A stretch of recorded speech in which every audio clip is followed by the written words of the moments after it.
On passe à la dernière intervention, donc avec Monique Varigné, avec qui du coup j'ai eu le plaisir de discuter depuis presque une année pour essayer de construire ce webinaire, et donc avec une intervention, j'allais dire, un peu finale sur l'abord de la santé globale dans les établissements d'enseignement agricole. Donc Madame Varigné, je vous laisse la parole. Merci. Donc oui, je vais présenter l'abord de la santé globale dans le cadre de l'enseignement agricole au nom de l'inspection de l'enseignement agricole. Donc moi, je m'appelle Monique Varigné. Je fais partie d'une équipe de 4 inspecteurs et on est également associés à 2 chargés de mission d'inspection qui nous aident dans l'ensemble des missions qu'on a à conduire. Et la présentation que je vais faire, je la fais en notre nom à nous tous et pas en mon nom personnel. Alors, je vais nous situer dans un cadre un peu global et je vais prendre la position de l'enseignant formateur. Donc, au niveau du contexte de mon activité d'enseignement, eh ben, le contexte est composé de différents éléments. Bon, ben, il y a les niveaux de formation et les diplômes auxquels je forme. Ça va des fois du CAP au BTS, donc je fais un peu le grand écart. Dans le contexte, il y a aussi le parcours des apprenants qui souvent ne sont pas vierges des thématiques sur lesquelles je travaille, et en particulier ont peut-être déjà des connaissances, une expérience sur la fièvre Q. Il y a le temps dont je dispose pour étudier la problématique fièvre Q qui est mon prétexte là, et ça c'est un élément fort du contexte, le temps dont je dispose. Et puis autre point, c'est que je suis pas seule, je travaille dans une équipe, peut-être que des membres de l'équipe parle de la fièvre Q aux apprenants. Il est important que moi je fasse du lien.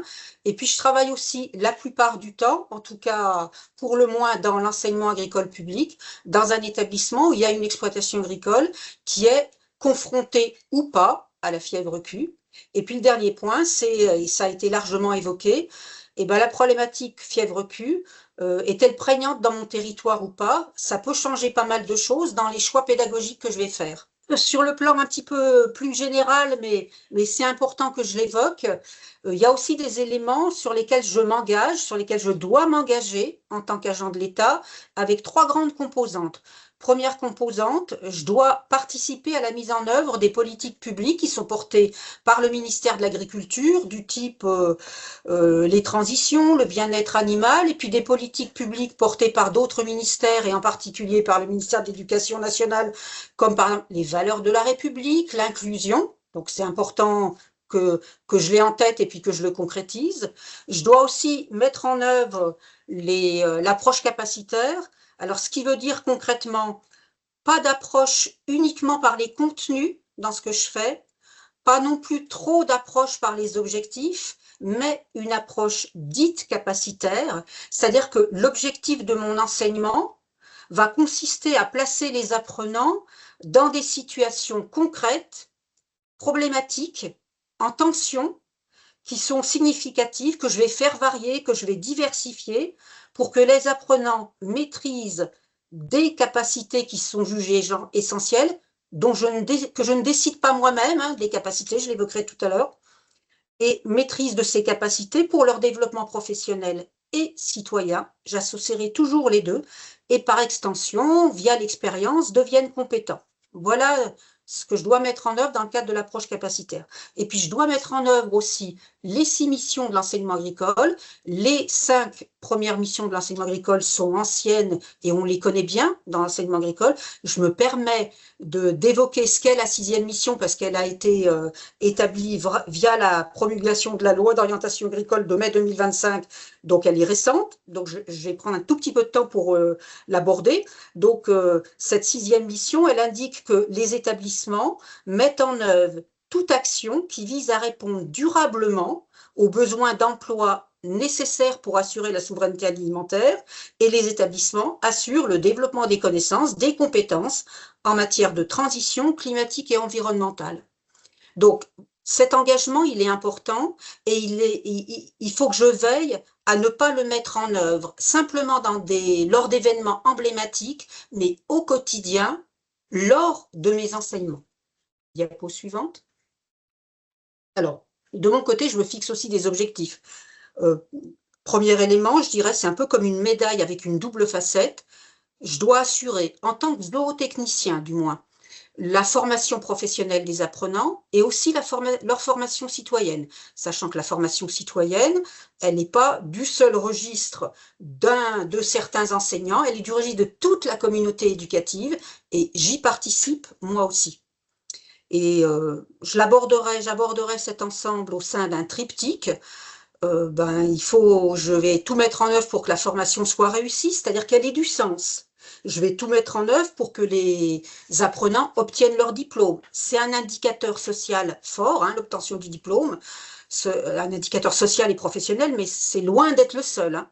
Et puis il y a un autre aspect très très important, c'est que je dois tout mettre en œuvre pour développer le pouvoir d'agir des apprenants, c'est-à-dire qu'ils soient véritablement acteurs de leur formation et pas uniquement le réceptacle de connaissances, ni même de savoir-faire qui serait peu mobilisable sur le plan professionnel.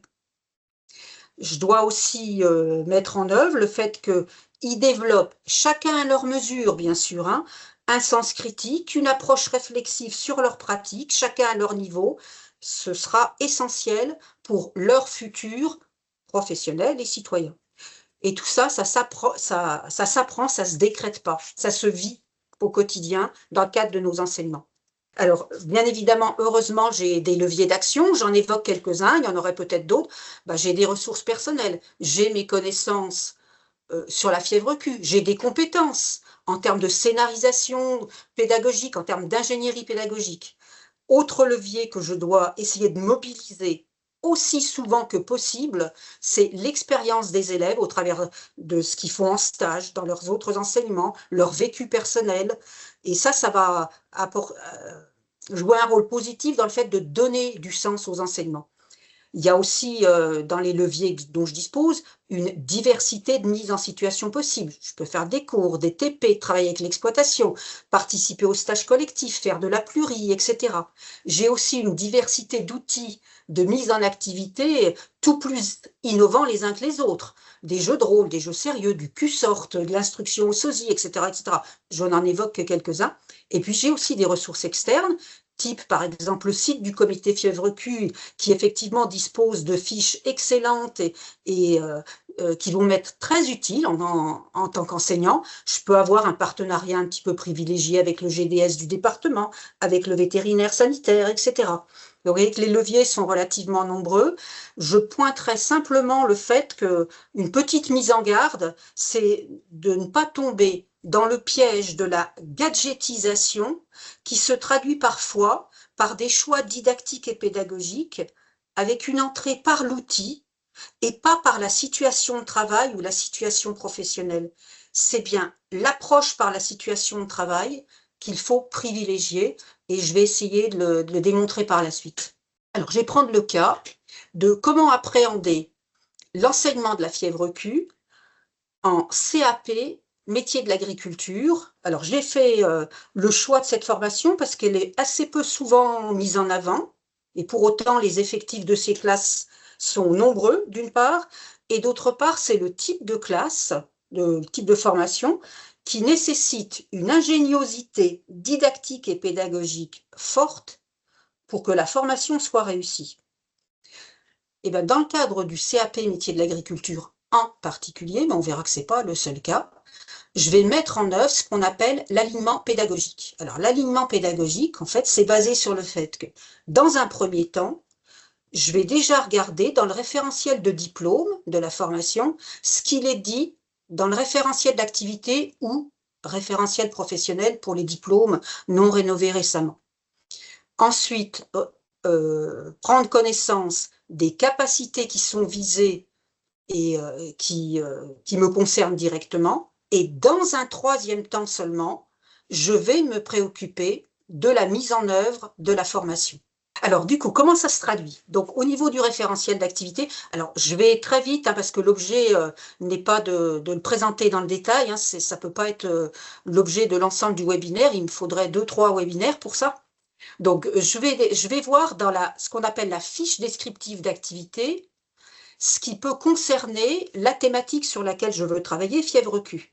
Il y a deux familles d'activités là qui me semblent intéressantes. la famille d'activités qui s'intitule Organisation du travail, où il est dit que le professionnel qui dispose d'un diplôme du type CAP métier de l'agriculture, hein, et ben, en tant que professionnel, il prend connaissance des consignes. Il organise son travail en fonction des tâches à effectuer, il prépare les équipements de protection individuelle.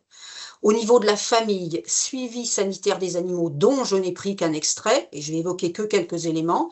En tant que professionnel, il repère les anomalies, il participe au diagnostic par l'examen de l'animal malade, il déplace, il contient les animaux, il enregistre les interventions, etc. Et puis il y a un autre élément important à prendre en compte, c'est ce qu'on appelle les situations professionnelles significatives, que là encore, je ne prends pas le temps de définir ici, hein. Dans le cas présent, il y en a 4 qui m'intéressent, parce que elles sont directement liées à ce que je pourrais faire au niveau de la fièvre Q. Donc ces CSPS sont repérage des anomalies, signalement des anomalies, après observation des animaux, etc., enregistrement et transmission des données, manipulation et intervention des animaux. Ces éléments-là du référentiel d'activité vont déjà être des piliers des choix pédagogiques que je vais faire après.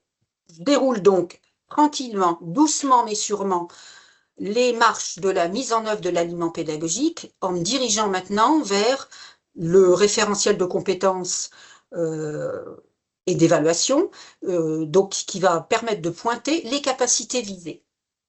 Dans le cas présent, il y a une seule capacité visée qui s'intitule « Réaliser des observations, interventions et soins courants sur les animaux » qui, dans le cadre du CAP en formation initiale scolaire, hein, je ne prends pas le cas du CAP en unité capitalisable, bah, manifestement, elle est évaluée au travers d'une épreuve terminale et qui se déroule de la façon suivante. C'est une épreuve orale d'explicitation de pratique professionnelle qui s'appuie sur des fiches.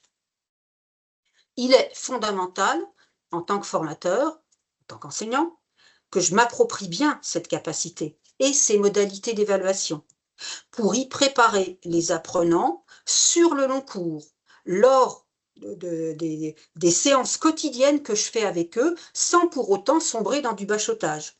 Donc il est important que je forme les jeunes à réaliser des observations. Et la capacité, elle s'appelle réaliser des observations.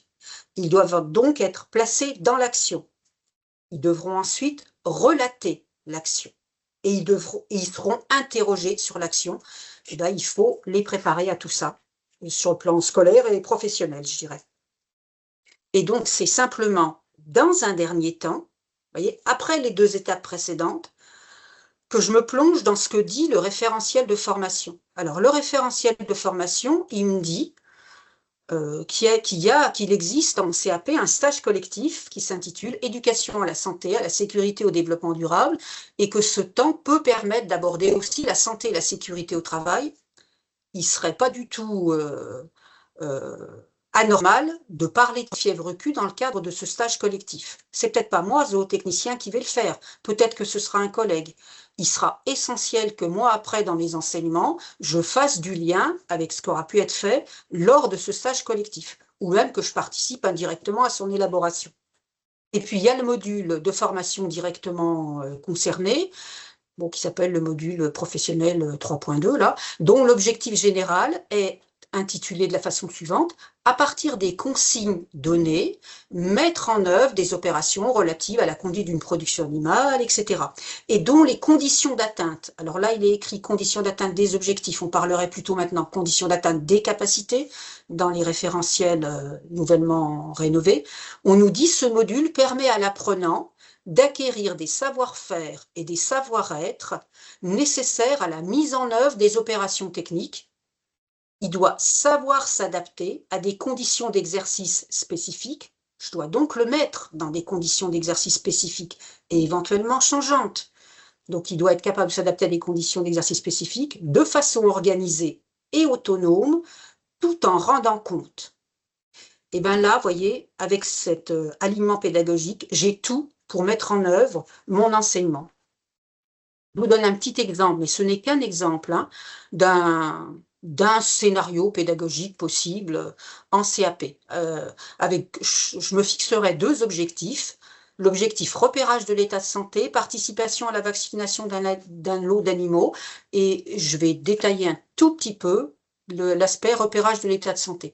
On pourrait ensemble commencer par un cours où on verrait, alors bien au niveau CAP bien sûr, hein, l'importance du suivi sanitaire en élevage, pour qu'après, moi en tant que salarié, je comprenne bien que c'est important, que j'observe, que je rende compte, etc.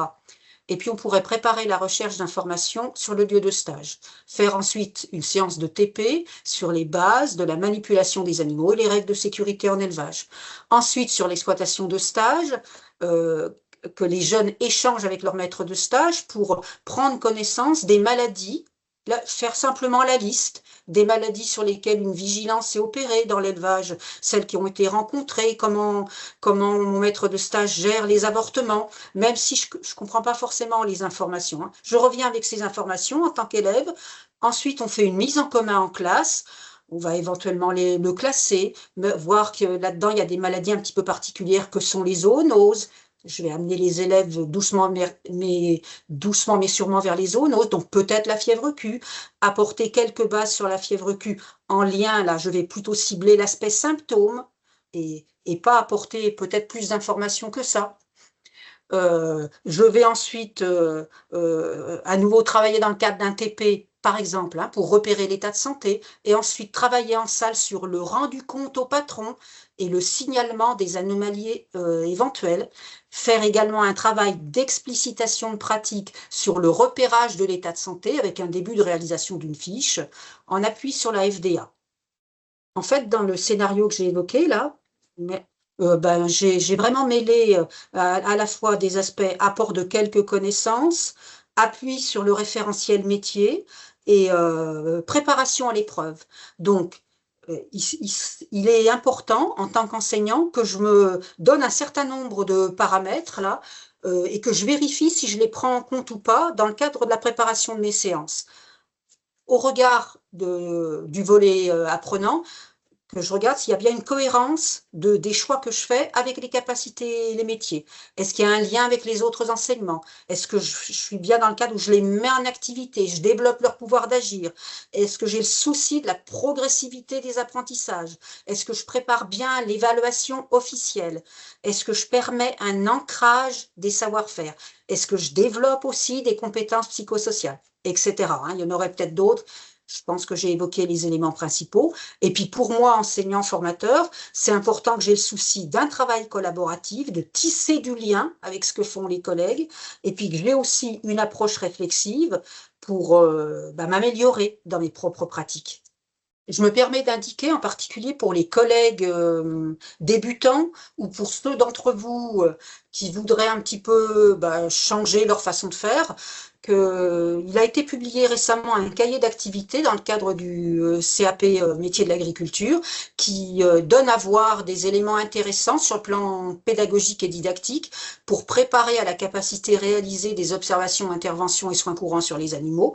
Et il dispose en particulier d'un chapitre qui s'intitule « Je soigne mes animaux » où les enseignantes qui ont participé à l'élaboration de cet ouvrage ont tout fait pour mettre les élèves en activité et que ça ait vraiment du sens et ça peut vous être utile. Alors, je passe à un autre aspect, mais je vais aller beaucoup plus vite là. Appréhender l'enseignement de la fièvre Q, à l'autre bout, côté BTS, métier de l'élevage. Là, ça va être pareil. Je vais mettre en œuvre l'alignement pédagogique avec ces 3 étapes, exactement de la même façon. Donc, je regarde ce qu'il y a dans les FDA, je regarde les SPS qui peuvent me concerner. Alors, au niveau de la FDA, j'en repère 3 qui, je pense, vont m'intéresser.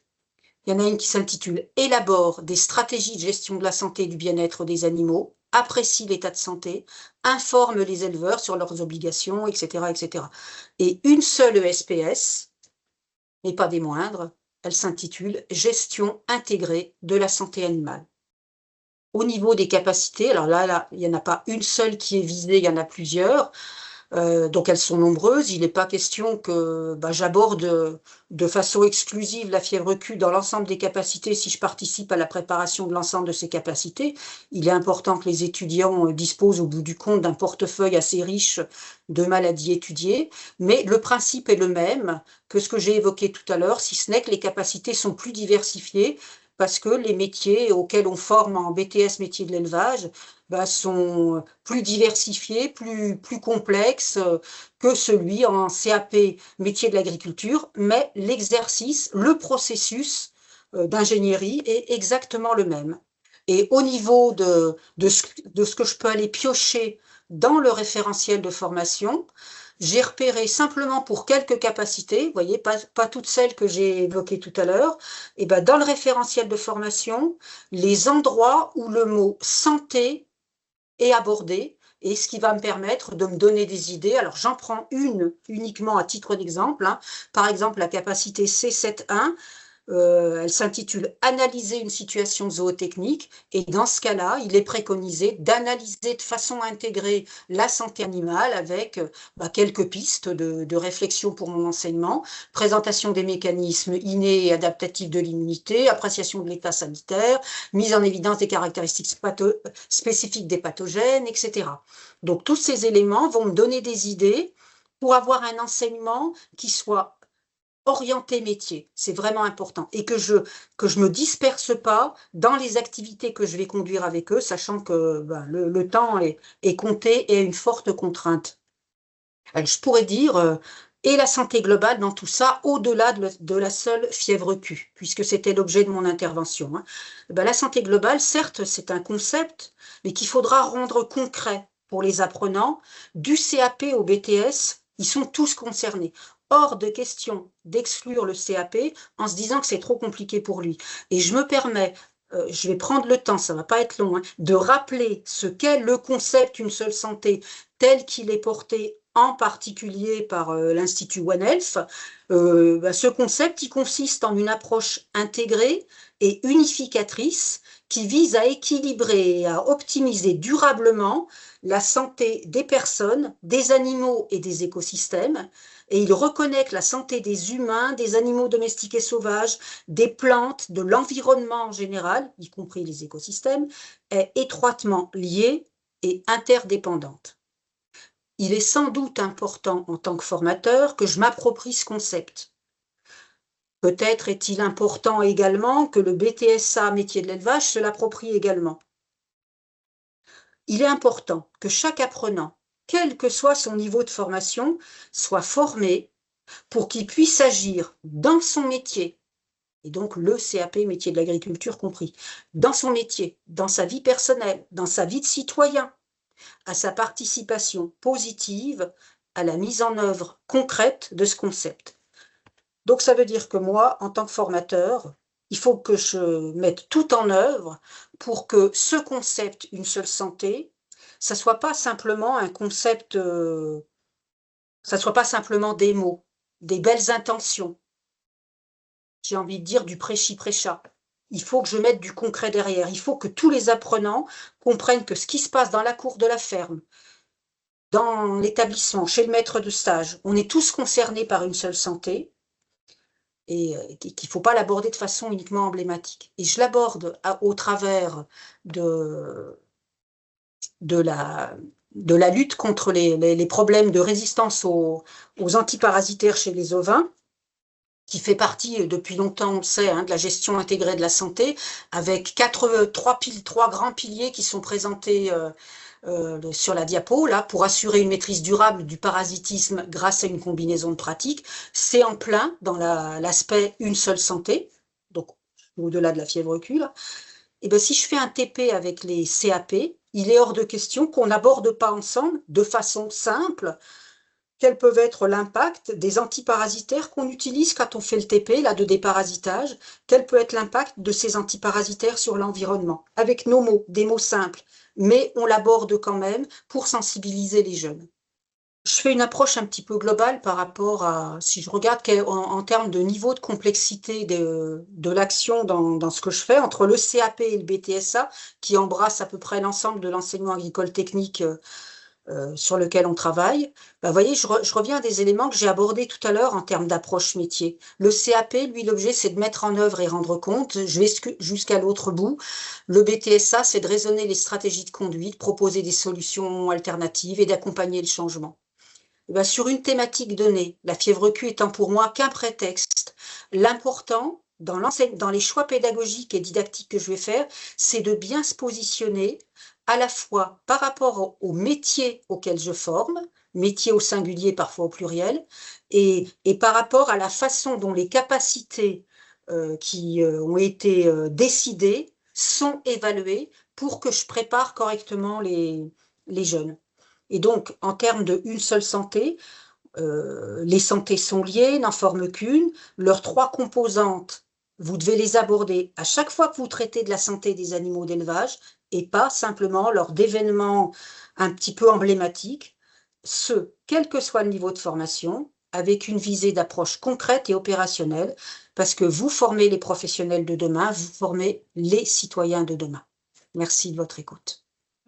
Et du coup, on est exactement dans les temps. En tout cas, moi, je voulais remercier encore une fois Madame Varigné de sa gentillesse dans la co-organisation avec moi. Pour nous, en tout cas, c'était vraiment un objectif de se rapprocher justement de la cible des nouveaux éleveurs. On parle du renouvellement des générations, etc. Et pour nous, c'est vraiment important en tout cas, de se rendre disponible, de se faire connaître et de se rendre disponible auprès de tous les acteurs dans les lycées agricoles. Donc, on est en tout cas, nous, très volontaires pour continuer à travailler, à éclairer, à informer. Donc, on espère que ce webinaire aura au moins en partie comblé ce besoin ou répondu à un manque. On reste bien évidemment disponible pour toutes les questions. Généralement, après les tels webinaires, on les met en replay, donc d'ici quelques jours sur le site du comité. Si vous ne l'avez jamais visité, n'hésitez pas à y aller. Vous pourrez comme ça visiter également, en tout cas, revoir les premiers webinaires qu'on a faits. Est-ce que Madame Varigné, du coup, vous auriez un message de conclusion aussi côté inspection de l'enseignement agricole? Oui, bien sûr, oui. Donc, en tout cas, je vous remercie, Monsieur Guattéo, pour le chemin qu'on a parcouru ensemble pour l'organisation de ce webinaire. Et puis, j'invite les collègues enseignants et formateurs qui ne connaissent pas le site du comité Fièvre Q, au moins de le parcourir. Vous verrez que il est très pédagogique et il sera facile à utiliser. Il vous sera très utile si vous travaillez sur la fièvre Q, d'une part, et puis d'autre part, je vous invite également, comme l'a dit Monsieur Guattéo, que des partenariats puissent être tissés avec les écoles vétérinaires et en particulier, dans le cas présent, l'école vétérinaire de Nantes. Nous, au niveau de l'inspection de l'enseignement agricole, on s'emploiera à faciliter les échanges et ça peut toujours être intéressant qu'on ait ce double regard et finalement qu'on se connaisse mieux aussi. Oui, complètement. Et d'ailleurs, enrichissant de travailler ensemble. Absolument. Et d'ailleurs, le dispositif des experts associés qui commence à être déployé, je sais que nous, dans nos écoles, moi, par exemple, je me suis inscrit sur ce dispositif-là. Donc, vous aurez sans doute la possibilité également, très prochainement, de pouvoir solliciter des gens sur des sujets particuliers. Eh bien, encore une fois, un grand merci à tous pour votre présence. Et puis, je vous souhaite à tous une bonne soirée et puis à bientôt pour un prochain webinaire.